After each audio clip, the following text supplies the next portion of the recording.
Today we are joined by Maribel Lopez, founder of Lopez Research, and today we're going to be looking at the adoption of AI in networking and broader society. With that, Maribel, maybe give the audience a little bit of introduction. I've known you as a researcher most of my career. On your background, what's your latest research about? Yeah, so like everyone else, I think we're all trying to help organizations grapple with how they move into AI and how they do it in the least risky, most financially positive way. So that's what we've been doing at Lopez Research. We've been looking at all the different tech trends that are happening, and now we're trying to focus on what some of the practical applications of AI are. Yeah, so maybe we'll start with, for me, when I started Mist 10 years ago, I would say everyone was a skeptic. I don't think everyone thought this AI was still a research topic. You know, for you personally, when did AI really become more real for you, go from this research to actual something that was worthy of your research? Yeah, so we spent a long time looking at sort of the chips and the infrastructure and how the cloud was being built out. And I'd say when it started to get real for the clients is when they all started to look at the early generations of ChatGPT. So a couple of years ago now. Okay. And in that time frame, we went from because people talked about it, but it was really very specialized use cases. You had to have data scientists, you had to know what you were doing, or you had to buy products that already had built AI built in. And at that time, uh, not as many products were sort of out of the box AI ready. So we've seen a lot of change in that right now. It's like, if you don't have AI in your product, why would I even speak to you? So big shift. And if you look at some of the stats, it went from 6% of people saying they were going to do generative AI in their organization in 2023. And now today you'd get in the high 80s, low 90s of companies saying they do it. So it's definitely real. It's definitely happening. It definitely comes with challenges. Yeah. So, I mean, I guess I would say for me, when I say, I think you're right. When ChatGPT real, that was kind of got on everyone's, average everyday person saw ChatGPT. Everyone woke up, this is real. I think the other thing I've seen is this Waymo, Uber, self-driving cars starting to get people to realize broadly, this is not a research topic anymore. You know, where do you think, if I look at my enterprise customers, 10 years ago, they were all skeptics. Where do you think they are on the journey of adopting AI? So I think the problem with enterprise adoption right now is it was really a matter of how thoughtful you were when you started the process. If you were very thoughtful about what you were trying to do, you were gung ho, you were ready, you were making it happen, you're seeing actual value today. And we have a lot of customers that are in that zone. Having said that, you pick up any, electronic media journal right now, and you'll see all these articles about the failures of generative AI in organizations and how AI just isn't delivering value or not meaningful value. So where I think we are right now is there's a lot of fear that I'm going to make a mistake, uh, waste money, but everybody wants to try something. So getting people out of it's an experimental mindset, and we're going to be thoughtful about how we deploy it is really where we are today. I'm sure you could pull up any customer out of a grocery store even and say, hey, are you doing something with AI? And they would all have some projects that they're looking at. But what we've discovered in practicality is not all projects are created equal in terms of delivering value for an organization. Yeah, I would say, I just met, 30, 40 customers down in San Diego last week. And I would say, they all realize AI is going to be relevant. As you mentioned, I'm not sure they know where to start yet. I mean, any free advice for our enterprise customers out there? Where do they start this journey onto AI? So I think the first thing is you have to step there. There are a lot of good answers to that question. I think the best answer for your organization is like, what's your key KPI for the year? If you want to improve your net promoter score, you're going to start with AI for CX. If you have an infrastructure refresh, you can tie your AI to IT operations, network operations, as an example. You might be a company that is really an intense issue with supply chain with your suppliers. And that would be where you'd go. So I would say the first thing you do is try to tie it to a key KPI.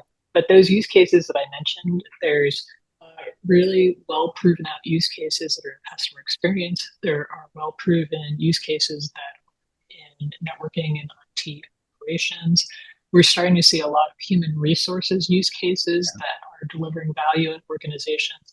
So there are places to deliver value. There's a couple different places you could start, but I think the people that get the most traction and the most money try to tie it to one of their key objectives for the organization for the year. Yeah. Yeah. So I mean, I think, I think I've seen, at least in the technology, between software engineering, customer support seems to be seeing a lot of value here. Between support, software, HR, any organizational in a company you see getting more value out of the AI starting with? Yeah, so I think every organization on the planet has a basic customer care, customer support chatbot use case that they can roll out that will save them money with containment. Uh, I can't necessarily name the companies, but we've seen upwards of 90% containment for certain call center transactions with Okay. organizations. Uh, on the actual side of software development, there's an interesting thing that's rolling out. We hear a lot of 30 to 40% increase in developer productivity. In actuality, we've seen a few financial services companies and some media companies that are looking at about 10 to 20% increase in productivity. And while that might not sound like a big deal, it's a real win for the organizations, right? They can get a lot more done faster. So we definitely see that there's a software development coding use case that's working both in terms of better code, faster code, better documentation around that code. So, I would just caution people that don't come in and expect it's going to be 40% out of the gate, right? Make that a realistic number for you and your organization. We've seen a lot of HR use cases, just unlocking the value of the data so that human resources doesn't get the phone call, so that you can automate processes around vacation, maternity leave, getting people onboarded faster. So almost every company has an HR function that they can do. So we're seeing some good wins in that space as well. In the space that you're in, Yeah. tremendous return on investment in terms optimizing the network, eliminating support calls. There's just a tremendous amount of, we were actually joking about this earlier because I think this is one of the first spaces that we really saw AI take hold. And we had been talking about automation and self-driving networks for a long time. And now it's here and you can actually do it. And I would consider it one of the more well-proven use cases in the space right now. Yeah. So in my space here in networking, the interesting thing is, where are we on this journey to trust? Because like usually have my discussion around Waymo, Uber. Have you done the Waymo, Uber self-driving adventure yet? Yes, as a matter of fact, when I was at RSA, I think I must have taken 20 of them that week. And the difference between there being a lot of cars on the road and a few cars on the road really made a difference in terms of how well they operated. But Okay. it's still a marvel to be able to get into a vehicle and just have it take you where you want to go. Yeah. So my actual question is, like, what made you trust, on the journey of trust, when you're trying to trust some new AI technology, what was your you decided to get in that car because a friend told you, you're a risk taker, you decided it was going to be okay. Well, I've been following the self-driving technology for quite some time, so I probably more than most had a better sense of where the technology was, and probably a bit of curiosity as well. Uh, But I think this gets back to the concept of risk framework in the autonomous vehicle space. They really started with the concept of a risk framework. What could go wrong? Am I going to run over people? Am I going to run into other cars? They spend a great deal of time running scenarios and trying to figure out how to mitigate risk. And I think that makes the technology inherently safe. Now, if you invert that and say there's a lot of cases where somebody might say, well, I'm going to take a chatbot and I'm not going to think about that. And there's a lot of brand reputation risk of what can happen. You had the large airline that basically gave the wrong information to a customer. You had the company that didn't secure well enough out of the gate and they had a chatbot that sold a car for $1, right? So I really think what made me trust, as you mentioned, is knowing the time and energy that went into both the risk framework and then all of the sensors and the other inputs, which you have in networking in spades, that allow you to say, okay, this thing is happening and I can react to this thing happening and I can do it in real time, right? It's a multidimensional problem to say where trust comes in that, but that's what did it for me. Yeah. So, But I'm so a I tech think optimist, so yeah. So I think that's an interesting discussion because, I think at some point I've decided that, these self-driving cars, they don't drink, they don't get distracted. Their track records on par are better than human drivers. So, guys, I'm starting to trust this. I think, as you said, in our business with agentic AI, and maybe we'll move on to the agentic AI discussion. You're always afraid of these large language models hallucinating or doing something inappropriate or letting out some private information. Now, I recently learned that we have, not all these large language models are created equally. Have you started to dig into like, which large language models are actually a little bit safer, have better guardrails? yeah. So this is a really interesting discussion, and I'm just going to lay it out to say that you can't actually trust any of the models without doing something around it. Just full stop, right? So all of them have a certain level of accuracy issues. As a matter of fact, OpenAI publishes on their safety and security section of the site how much their models hallucinate. And if you looked at the average between all the models they had listed, it was in the 30%, right? So 30% chance that your model is going to hallucinate if you don't give it all the information it needs. That tells you a lot right there. And I think we don't think about that enough. So if you want to be successful using AI, of course you can use a large language model and you should use large language models, but you should also be very sensitive to what data and what tools they can call to pull the whole thing together to make it so that it works for you and it has the highest accuracy, even in things you think would be simple. For example, the BBC did a study on how accurate the summarization was of their articles. The best model at the time still had 17% factual errors just in summarizing a news article. So this gives you some indication of, sure, you can roll it out of the box as it is, and maybe you'll be successful, or you can really be thoughtful and try to decide, are you working with a company that uses large language models but has put their own IP around it to make that a better experience? Are you leveraging your own internal data, and how do you do that in a secure way with the right uh, enterprise variants of those models, right? But I think there is a lot of thought and attention that has to be done to really make it accurate. And AI will tell you very convincingly an answer, but it doesn't mean that it's right. Yeah. Now, I mean, what advice do you give to our listeners who are working on their agentic AI projects? There's some sort of personal information identity, they have to be a little careful about.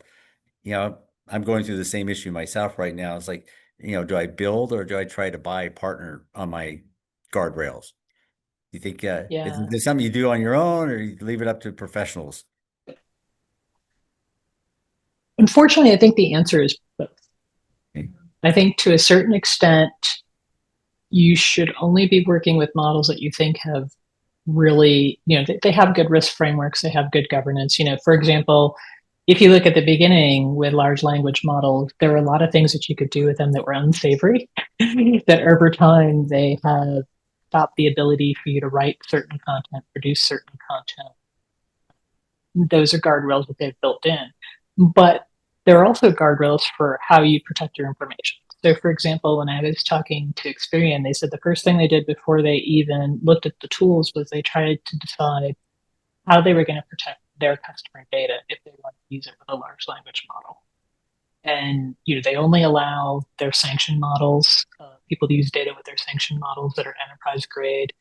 They have a mixture of custom coding that they've done for fine tuning the LLMs and working with some of the governance stack that are both internal and external. So I think particularly if you have sensitive data, you have to take extra care in feeding. You can't abdicate that to a third party.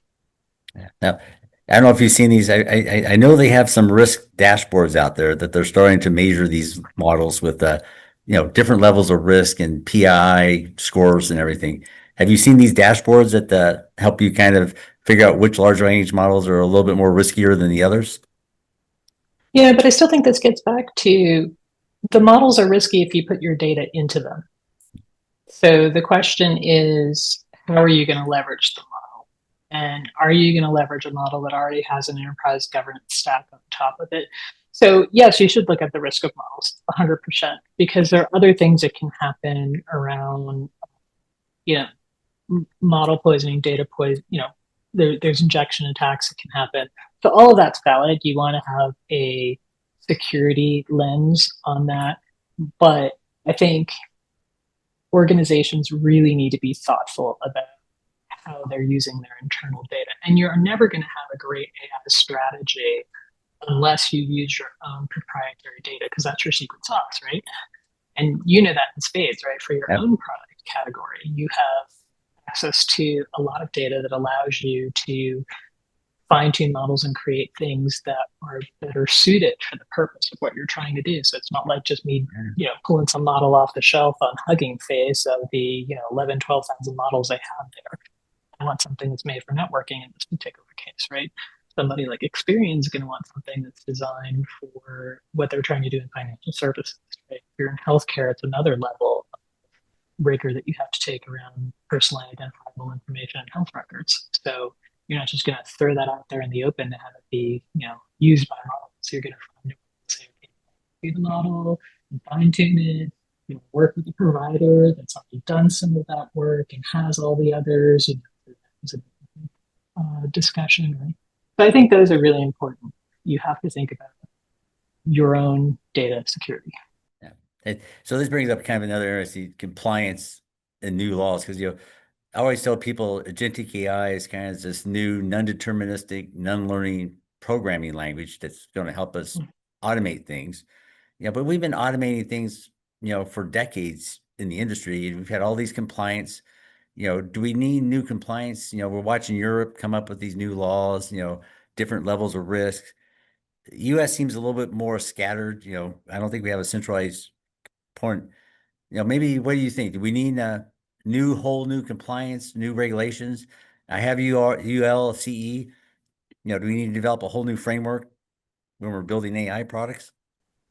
So I will talk about the practicality of this because this is actually a really interesting discussion. And I'm not clear that we as an industry have fully decided what that answer is. But I think that the companies that are doing it well, the first thing they say is, frankly, do we have a compliance stack? Less than 50% of the companies actually have a solid governance and compliance strategy. So that's the first issue. If you don't have one, then it doesn't matter if it's AI ready or not, right?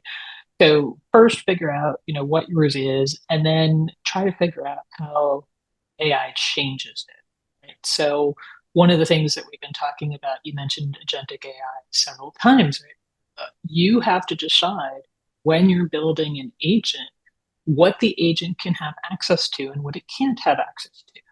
So for example, does Maribel's agent have the right to go out and query the HR database on all the salaries? Probably not. Only the HR person's agent should be able to do that. There's a special agent for that that has special permissions. So each agent has to be permissioned. There's also permissioning around how far they can go. Like, when do you need the human in the loop? So, for example, if you're in financial services and, you know, is that, can that agent turn off my credit card or not?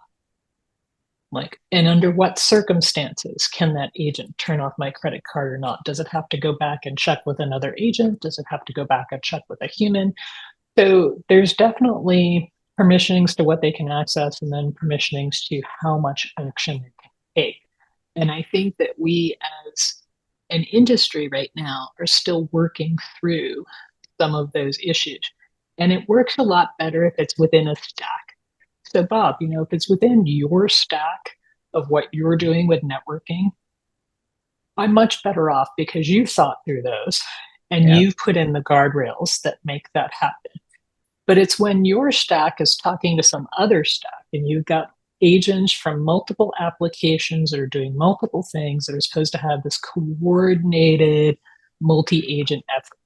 Yeah. Sometimes those are riskier than not. If I have an agent like the super agent that's going to onboard an employee, well, it's going to set up a call with HR. It's going to go and have an email server turned on. There's probably another agent that orders my laptop, right? So these are probably all okay and they can coordinate with each other.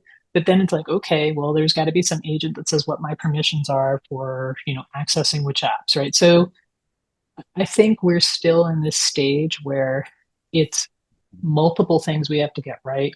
You and I have discussed the concept. I think identity changes the identity management stack we have right Yeah. now. Most Yeah. people I talk to are like, oh, just extend your identity. I'm like, well, you know, identity was first for me. Then it was for me in certain devices. They were printers, they were cameras, they were robots, right? Um, there's a lot of agents that are going to be created. They're going to need an identity, and they might not be persistent agents. So we're going to need frameworks that deal with maybe the agent's there for a while and then it's turned off, right? So we still need to work through some serious problems, but I'm very optimistic about not just automation, but intelligent action, right? That's what we're moving towards. It's a real difference. It's a goal-oriented thing. It's not just a query. It's like, hey, we as agents are trying to accomplish a goal for somebody or for the organization. Yeah, I think that's kind of the role-based access. I always tell people, Mhm. you got to think of agents as, a virtual person. We're basically automating what people used to do, and you got to decide whether or not you're going to give this agent your token, right? If you Right. have a token, there probably needs to be new frameworks of, yes, how do I give my token or my privileges to my agents doing something on my behalf? Now, I think the other interesting discussion we talked about a little bit, this is agentic AI. Hey, I think this is a year old, right? Things are changing so fast right now. If you pull out the Maribel crystal ball, if you look forward, I always have this discussion with, is agentic AI and AI, is this really kind of this new technology that's going to create more jobs than eliminated? Or is this the industrial revolution, some new societal change? In the Mirabelle crystal ball, what do you think? Just another technology that's going to create more jobs, or is it some new industrial revolution, societal change agent? And I do think it's an industrial revolution. That doesn't mean that I'm all doom and gloom on it. So, I'll give you an example. There was a time in my career where I used to have to, subscribe to and read physical magazines and create newsletters from that, right? Type up what was going on and send it out. I can go to AI now and say, I want, a summary of what happened from these 5 journals, and it will just publish a summary for me. But I've evolved to do different things. That is not my main value proposition anymore, is to decide I hear which you. articles were interesting, right? So what I think is a challenge is I think that we as organizations have to be thoughtful about how we evolve our employees. Because one of the disconnects I'm seeing is people are like, well, I'll just go out and hire that new talent. Well, maybe that new talent doesn't exist yet. Maybe we have to grow that, our existing talent Yeah. into that new talent. And to give you an example, there was a point in time in Adobe's history where they had physical disks they used to send you. And then they had to create this whole model where it went to the cloud. Well, they had to decide that X% of their engineers were going to go off and learn how to build cloud native software. And they made that investment to take these engineers from here, get them trained up, and let them build a new product. We have to do the same thing, right? I think I always tell people, guys, agentic AI, non-deterministic, non-linear, new software programming paradigm. It's going to take a whole new generation of software engineers to learn how to master this new paradigm. But, with that, Maribel, I want to thank you for joining us. This has been always an interesting discussion. Look forward to the next one. And I want to thank everyone, the guests joining this episode of Q&A, and look forward to seeing you on the next one. Thanks for having me, Bob.